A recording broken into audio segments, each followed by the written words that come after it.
So I want you to imagine, just for a second, that you're carrying a backpack Right. and it's strapped really tight to your shoulders.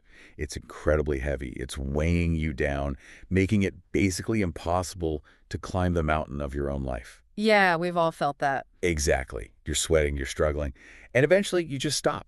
You take Yep. it off to open it up, right? Yeah. You expect to find your own rocks inside, your own stress about work, your own bad breakups, your What's failures, your own stuff? your own stuff. But instead, you dig in there and you realize these rocks don't actually belong to you. Wow. You find your mother's anxiety, you find your grandfather's grief, you find your great-grandmother's terror. Today, we are asking a massive and, frankly, a somewhat terrifying question. What if the depression or the anxiety or the phobias you've been struggling with your whole life, what if they didn't actually start with you? It's a question that honestly sounds like the opening narration of a ghost story. Yeah, it really does. But as we're going to explore today, those quote-unquote ghosts are actually biological. We are doing a deep dive into the truly groundbreaking book, It Didn't Start With You by Mark Wolynn. And I want to be really clear right off the bat here. This isn't just about, family folklore or spiritual metaphor. Right. This is where neuroscience, cellular biology, epigenetics, and psychology all kind of crash into each other to explain how inherited family trauma literally shapes our health, our wealth, and our relationships. I have to be honest with you before we really get going into the weeds on this. When I first picked this book up, I looked at the cover, I read the premise, and my skeptical alarm bells just started ringing loudly. Oh, absolutely. I think Yeah. everyone has that reaction. Yeah, because I'm the kind of person who believes in therapy, sure. I believe in working on yourself. Yeah. But the idea that I might be anxious because of something that happened to my grandmother in, like, 1950, before it was even a concept, It sounds like a stretch. it sounded a bit, I don't know, woo. It sounded like a horoscope. Like, No. oh, just blame your ancestors for your problems so you don't have to deal with them yourself. Well, that reaction is completely valid. In fact, it's the healthy reaction. We are trained, especially in Western society, to think of our psychology as a closed system. Right, my brain, my life. Exactly. My brain, my trauma. If I'm sad, it's because of my childhood or my specific chemical imbalance. But Wolin argues that we are merely the tip of an iceberg. The book's mission is fascinating because it doesn't just identify the problem and leave you there. It gives us a map, literally. He calls it a core language map, to actually decode these inheritances. And that map is what I really want to spend a lot of time on today. Mm. Because unlike a lot of books that just diagnose you and leave you hanging, this one actually gives you the tools. It's highly practical. It is. But to understand the tools, we first have to understand the mechanism. And to understand the mechanism, we have to start with the author himself, Mark Wolynn. Because before he was this renowned expert in family trauma, he was just a guy in his 30s who was essentially falling apart. Right. This is his origin story, and it plays out almost like a medical thriller. It's terrifying.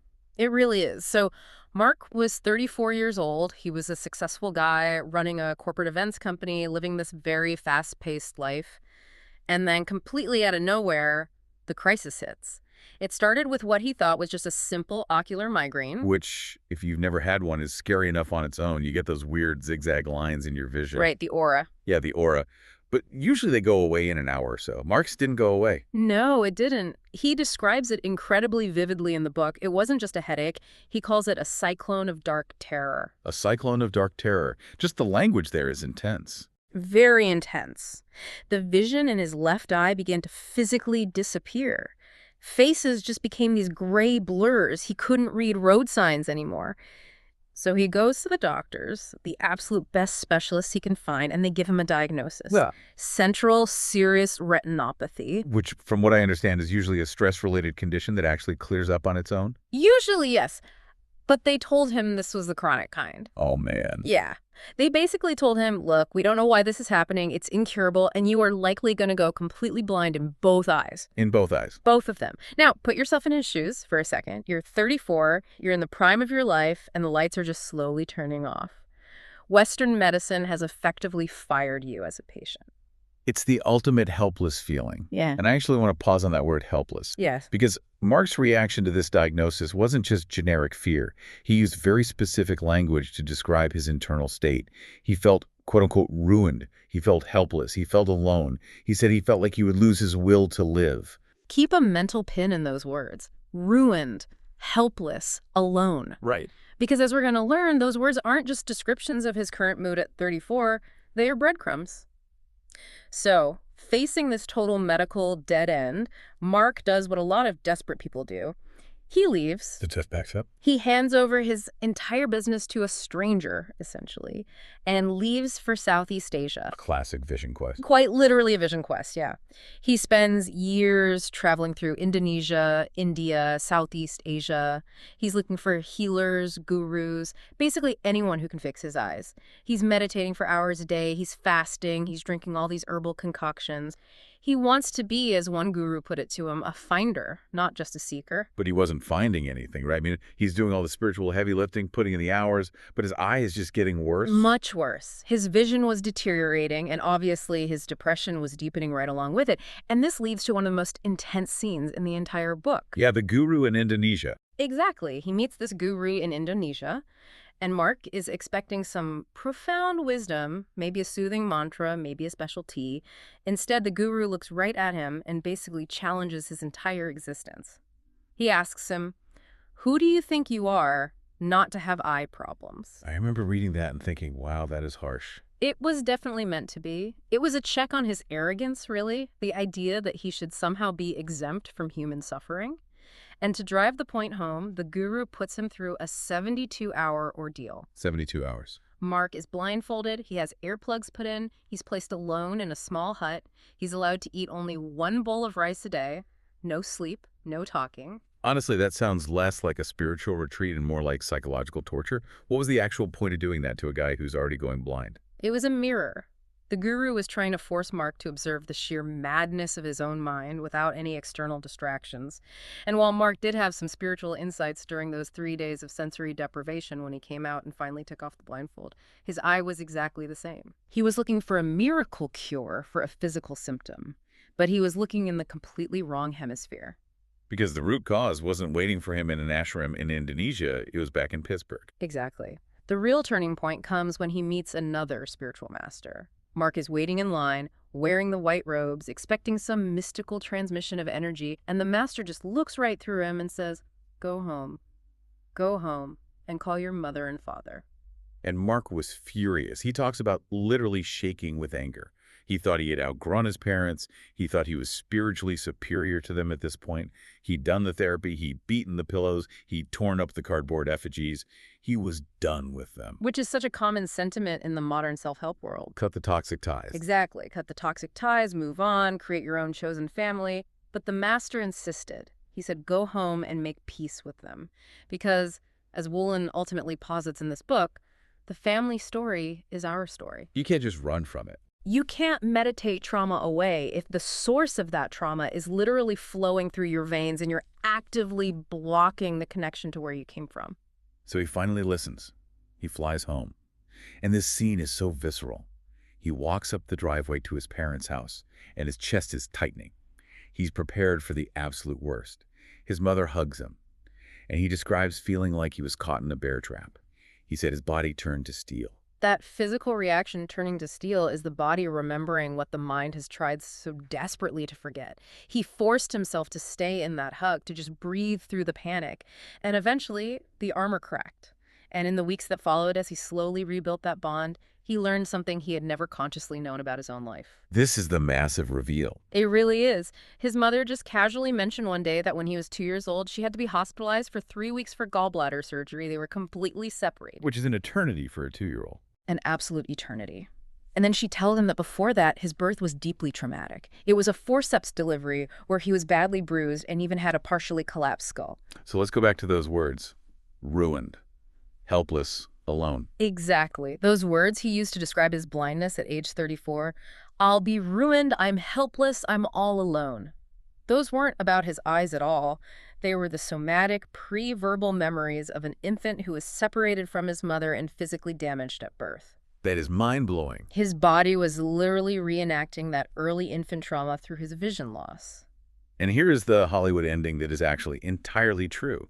Once he repaired the bond with his parents, including his father, by the way, who lived in this very run-down, ramshackle apartment full of rusty tools, his vision came back. Yes. It returned to 20/20. Even though the physical scarring on his retina was still there. The doctors couldn't explain it. It perfectly highlights the central thesis of this deep dive. Trauma isn't just a narrative, a story we tell ourselves. It is biology. And when we resolve the disruption in the family system, the body often follows suit. But Mark's personal story is really just the entry point. The book pivots here to show that this isn't just about early childhood trauma, like being separated at age 2. Right. It's about inherited trauma, things that happened to your family before you were even born. Okay, this is where I need you to convince me. Because I completely get that if I was dropped on my head or separated from my mom as a baby, my nervous system remembers it. Yeah. That makes logical sense. But the book goes into what he calls trauma lost and found. He talks about this concept of speechless terror. And we unpack that because when I think of trauma, I think of a distinct memory, like I remember the car crash. That's the primary misconception about trauma.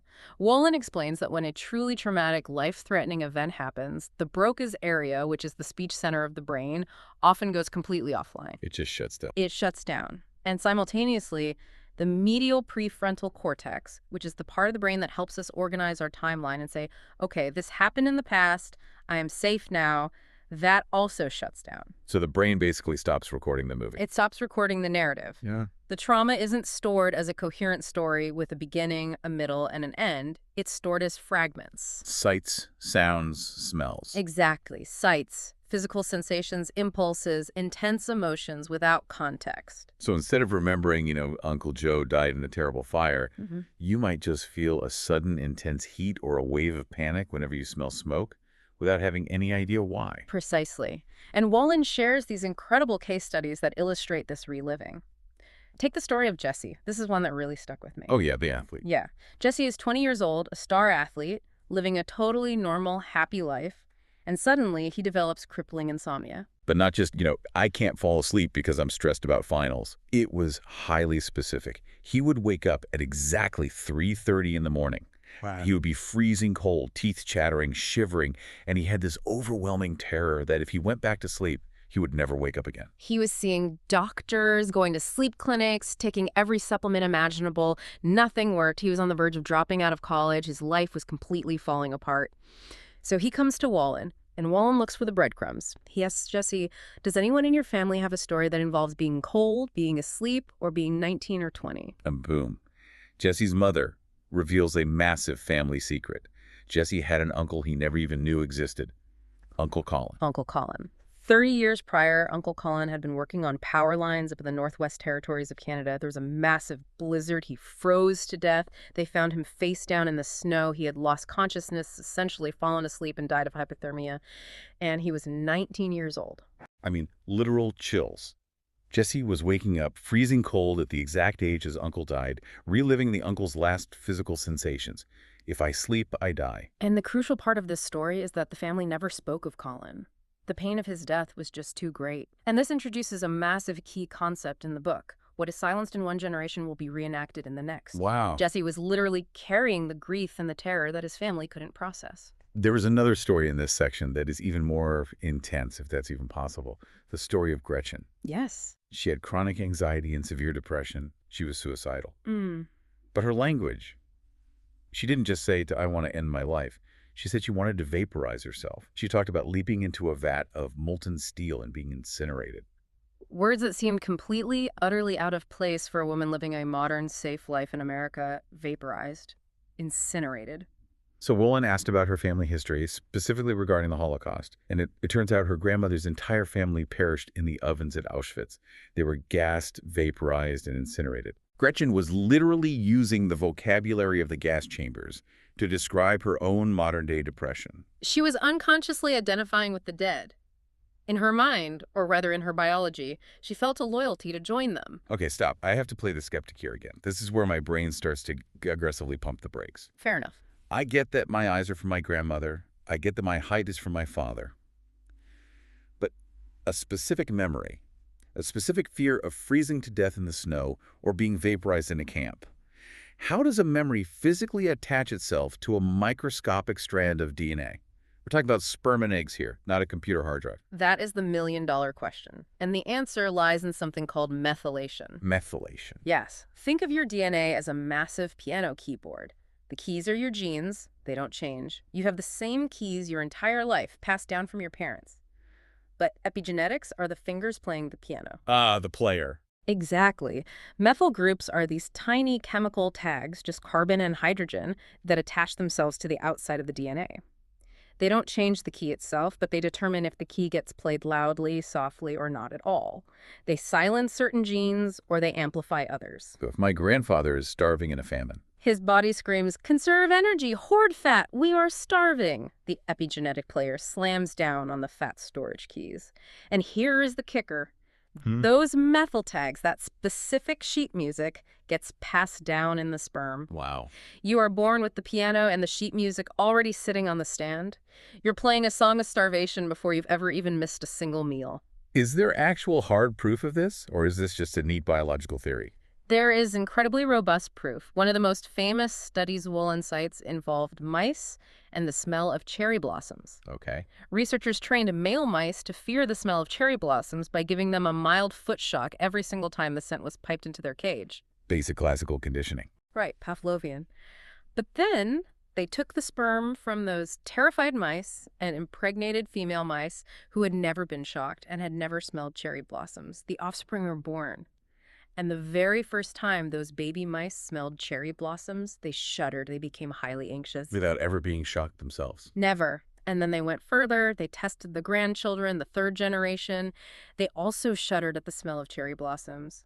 The trauma, the association between that smell and danger, was physically encoded in the sperm. That is wild. So when we casually say, it's in your genes, we aren't speaking metaphorically at all. Not at all. Let's unpack the family body section a bit more, because there is this mind-blowing fact about eggs that I think everyone needs to hear. It completely changes how you see your relationship with your own grandmother. Yes, it's the three generations concept. Yeah. And it is just basic biological fact. A woman is born with all the eggs she will ever have in her lifetime. So the specific egg that eventually became you is inside your mother's ovary while she was a fetus inside her mother's womb. So I was essentially a biological stowaway in my grandmother's body. For about 5 months, yes. 3 generations sharing the exact same biological environment. So if your grandmother was grieving or terrified or starving while she was pregnant with your mother, the egg that would become you was literally bathing in those exact same stress hormones. That connects us so directly to the past. It's not abstract anymore. And then you have the work of cellular biologists like Bruce Lipton, who the book brings in. He talks about how cells are shaped by their environment. Right. Lipton explains that if a mother is in a constant state of fear, her body releases neurochemicals that pass right through the placenta.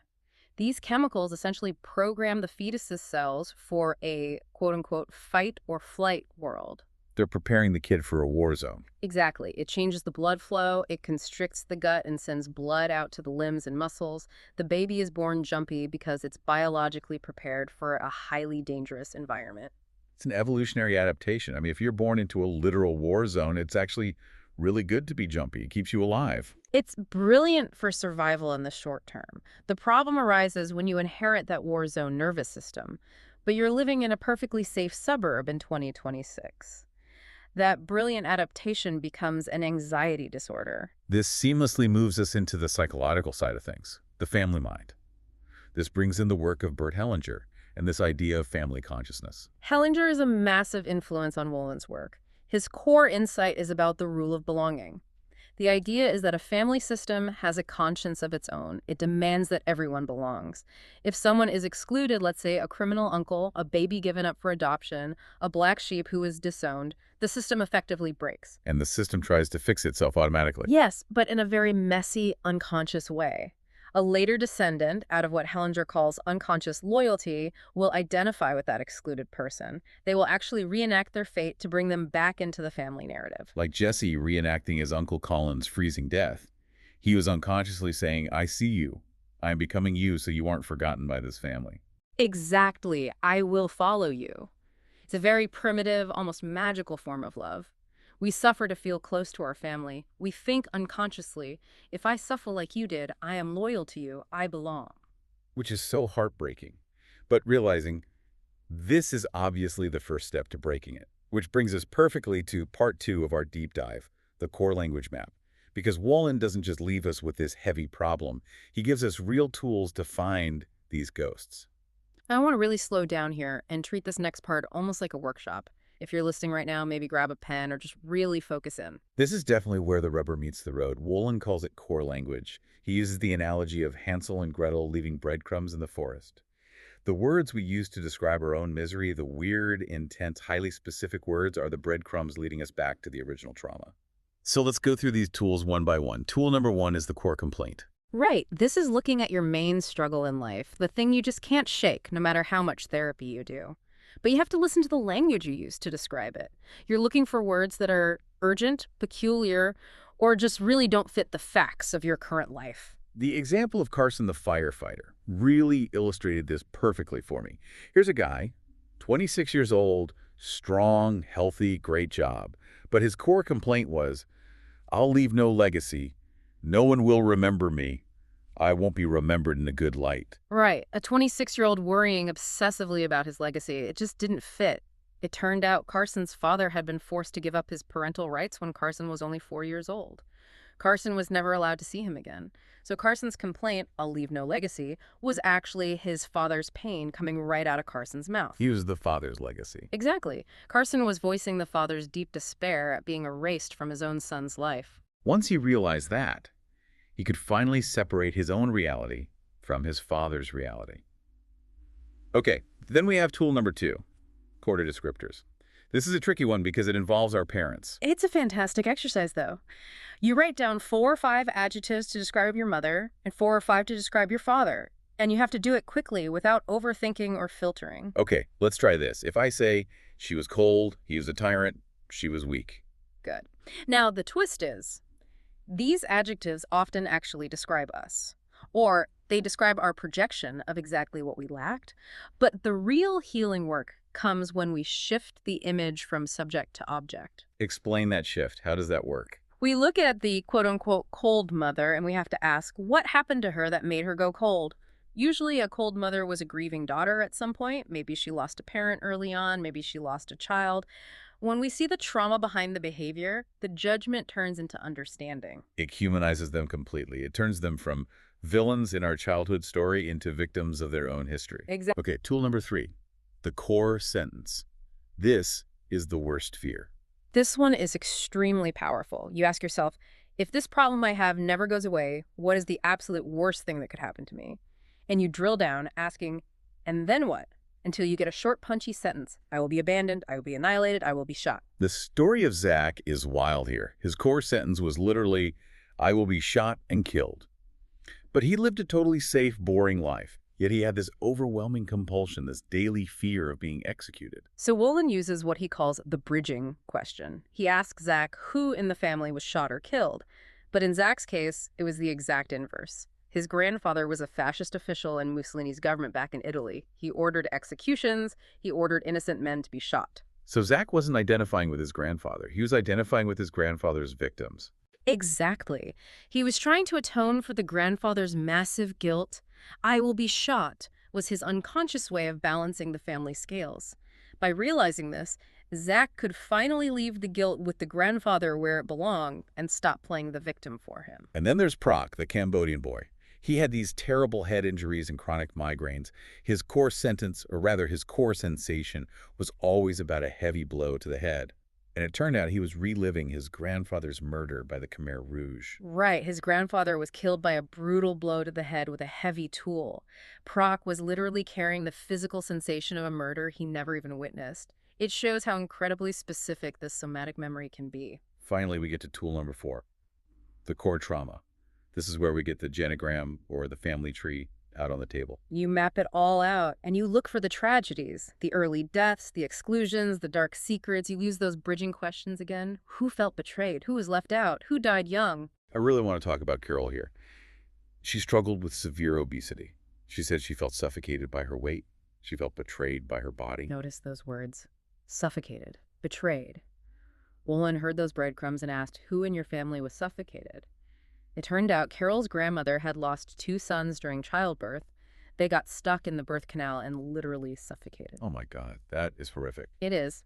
Carol was carrying the body memory of the suffocated uncles, and her own body was manifesting that suffocation through excess weight. She was also carrying the grandmother's unresolved grief. Once she made that connection that her weight was essentially a physical memorial to the dead boys, she could finally let it go. The weight started to come off. It's incredible how the language unlocks the biology like a key. But just knowing the story isn't enough, right? Like, insight doesn't equal cure. That's where part 3 comes in. Pathways to reconnection. We have to move from just insight to actual integration. Wolynn is very, very clear on this. You cannot just think your way out of inherited trauma. You need a visceral felt experience. You need to initiate a totally new image in the brain to override the old one. He outlines 4 unconscious themes that usually trap us. Let's run through those quickly so people can identify them. Sure. First is merging. That's taking on a parent's feelings as your own, like we saw with Carson taking his dad's legacy fears. Second is rejection, cutting off a parent completely. Paradoxically, Wolynn says, when we reject a parent, we often become much more like them. We carry that resistance tightly in our bodies. Right. I will never be like my father, says the guy who ends up acting exactly like his father. Precisely. It's ironic but true. Third is a break in the bond, that early, sudden separation from the mother, like Mark in the hospital. And fourth is identification, taking on the fate of an excluded family member, like Zach did with the Mussolini victims. So how do we actually heal? The book offers these things called healing sentences. And I have to say, honestly, when I first read them, they seemed a bit too simple, almost cheesy. Things like, I take you in my heart, or I honor your fate. They definitely seem simple to the intellectual mind, but you have to remember, trauma speaks in images and physical sensations, not high-level logic. These sentences are specifically designed to bypass the intellectual defense mechanisms and speak directly to the emotional, primitive brain. Sentences like, I'll leave this with you, with respect. You visualize the ancestor and you hand the trauma back to them. Or, you paid the price, I will not pay it again. That one really hit me. You pay the price, I will not pay it again. It honors their suffering without forcing you to replicate it. He also highly suggests physical rituals. There's a great story of a man who placed a photo of his grandfather on his desk at work. Whenever he felt that familiar wave of inherited guilt wash over him, he would look at the photo and visualize leaving the guilt right there on the desk with his grandfather. It gives the brain a physical, tangible anchor for the psychological release. Let's zoom in on a few specific areas of life where this plays out day to day. First, the mother bond. We talk about Mark's story, but there's also Elizabeth. She was highly successful, but she constantly felt pointless. Elizabeth was an incubator baby. She spent her first few weeks of life completely isolated in a glass box in the NICU. Her core language was, I'm in a glass box screaming and no one hears me. That feeling of utter isolation was hardwired into her nervous system. So how does she fix that? The fix involved a visualization exercise. Visualizing her inner infant and bridging that gap, visualizing the mother coming back, breaking the glass and holding her. It's about literally rewriting the internal movie so the nervous system can finally relax. Then there is relationships. This is a huge one for so many people. How we constantly project our unfinished parent business onto our romantic partners. Oh, this is the classic dynamic. Wolynn talks about Dan and Nancy. Nancy's constant core complaint about the marriage is, I don't get enough. Dan's core complaint is, she wants too much. It sounds like every argument in every marriage ever, honestly. Right, it's very common. But when they looked at the family map, Nancy came from a long line of women who were abandoned or emotionally starved by their own mothers. Her scream of, I don't get enough, was an ancient inherited scream directed at her mother, not at Dan. Know about Dan. Dan came from a line of men who felt constantly drained by their mothers. His own mother relied on him emotionally because his father was very weak and absent, so his reaction of, she wants too much, was a defense mechanism against his mother, not Nancy. They were literally fighting each other's ghosts. Once they saw that clearly, the immense pressure on the marriage just lifted. And then there's Tyler, the pharmacist. This one is, well, it's very intimate. He completely lost his sex drive immediately after getting married. He loved his wife. Everything was great, but his body just shut down. This is a perfect example of body memory taking over. Tyler's father had been trapped in a miserable, loveless marriage because of an accidental pregnancy. He was deeply unhappy. So Tyler's body had internalized this strict rule, marriage equals trap. As soon as Tyler signed that marriage license, his body said, danger, don't create a baby, don't get trapped like dad. So his low libido was actually a brilliant survival mechanism based entirely on his father's trauma. Exactly. To heal, he had to consciously and repeatedly distinguish his life from his father's life. He had to say, I am Tyler, I chose this woman, I am not trapped. Finally, let's talk about success. Huh. Money. Career. People don't realize how tied up wealth is in this stuff. Look at Ben the lawyer. He was just surviving, barely making ends meet, even though he was incredibly talented. Right. Ben's grandfather lost absolutely everything in the Great Depression. He went bankrupt and never recovered from the shame. Ben was unconsciously merging with the grandfather. His internal logic was, I will be poor like you so I can be close to you.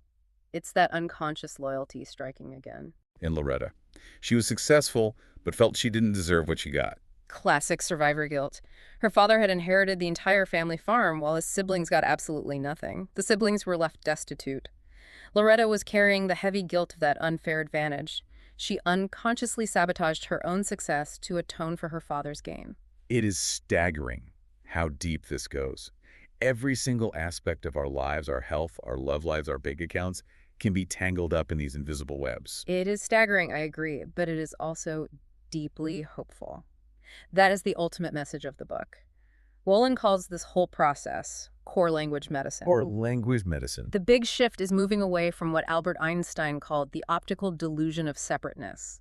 We walk around thinking we are independent islands. We aren't. We are part in a massive continuum. And so the healing technique is really just about awareness at the end of the day. Awareness and then conscious separation. Wolynn suggests using your core sentence as an internal alarm clock. So when you hear yourself say, I'm ruined, like Mark did, you stop right there. You recognize it. You say, that is a memory speaking, not a prophecy. That is my grandmother's fear, not my actual reality. You actively break the identification. You break the identification, you breathe into the physical sensation of the fear. You don't run from it, but you don't let it drive the bus anymore. You say, I see you, but this ends with me. It didn't start with you, but it can end with you. That really is the mantra of the whole deep dive. It truly is. We are the direct continuation of our ancestors. We carry their pain. Yes, it's in our cells. But that means we also carry the profound power to heal it. And the beautiful thing is, when we do the work to heal ourselves, we aren't just helping ourselves. We're healing the generations before us, honoring their immense struggle by finally resolving it, and we are actively clearing the path for the generations to follow. We stop the snowball from rolling any further down the hill. That is a massive responsibility, but also just a beautiful, profound opportunity. I want to end with that quote from Thich Nhat Hanh that the book uses near the end. It perfectly sums everything up. Yes. If you look deeply into the palm of your hand, you will see your parents and all generations of your ancestors. All of them are alive in this moment. Each is present in your body. You are the continuation of each of these people. You are the continuation. Huh? So to everyone listening right now, take a hard look at your own map. Ask the hard questions. Call your parents if you can. Ask about the uncles who froze, the babies who were lost, the grief that was completely silenced. Don't be afraid of the ghosts in your family tree. They are really just trying to be heard. Thank you for taking this deep dive into your own history with us today. It's really heavy lifting, I know, but it might be the most important work you can possibly do. Absolutely. Until next time. Stay curious. And remember, you are always more than just yourself.